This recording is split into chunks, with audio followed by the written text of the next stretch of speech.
Hello,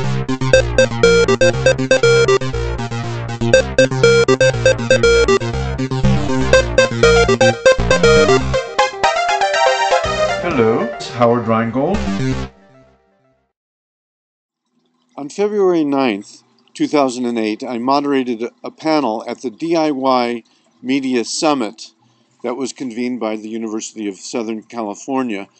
On the panel were Henry Jenkins, Yochai Benkler, Joey Ito, and John Seeley Brown. Ulrika Reinhardt took some video from the audience, and that's what you're going to see in this next clip. Thank you very much, Ulrika. And this is Henry Jenkins talking about the future of participatory media and what we can do about it. Important question when I heard that these people would be here was the activist question, which is how should we think about what to do to influence the way the institutions of democratic governance, of cultural production, of knowledge gathering are going to be taking shape in the future.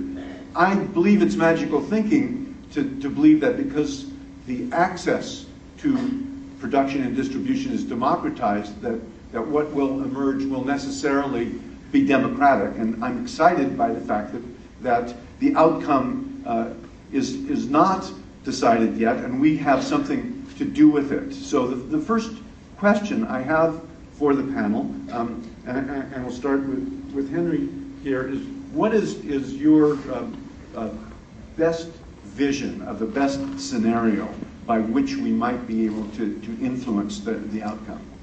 Okay. So I think the first response I'd say is to recognize that what we're calling do-it-yourself media has a much longer history than the history of YouTube. And that what we have to do is go back to that history and understand the ideals that motivated it when people were producing and distributing media when it was difficult, and understand what it means to do it in a context where distribution systems become much easier.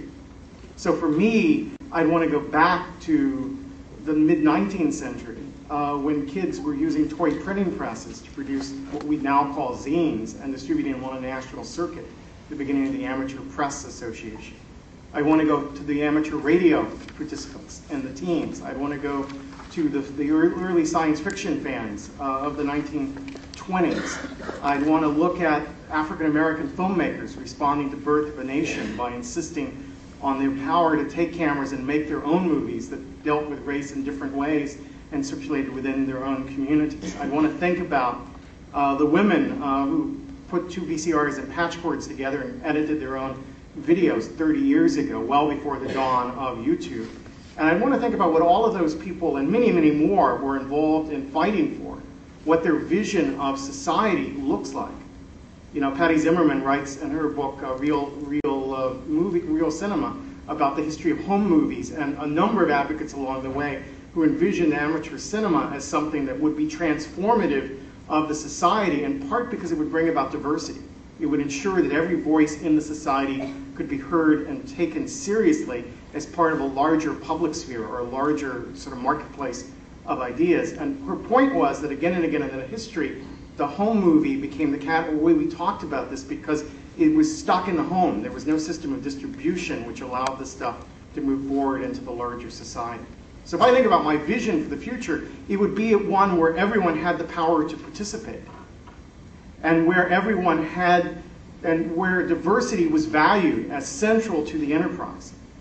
So it's not a we will build and they will come. It's not that we construct YouTube and we automatically get democracy, right?